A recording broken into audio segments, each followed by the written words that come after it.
The ability to have a central laundry as well as have connections in an apartment gives you some flexibility. A lot of people like to have maybe some comforters, have sleeping bags, have maybe lots of loads of laundry to be able to go to a central laundry that have bigger machines in it.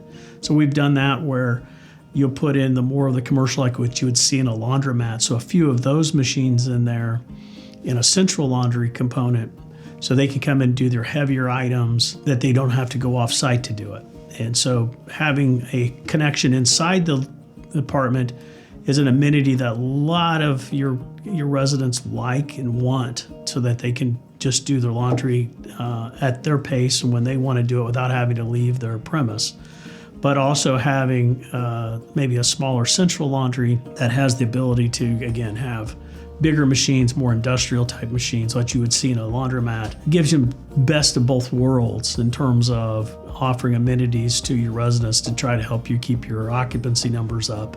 So we've got a lot of options on that in terms of, getting the right machines set up for you, and again, kind of different payment options that might work, being credit card or app pay. If you don't have connections in the laundry room, central laundry makes, much bigger central laundry, or we'll have multiple smaller laundries, it's maybe a 2, 3, or 4 pair in a building and have multiple buildings. So it really just depends on what your property's like, and we can help you make a solution for it.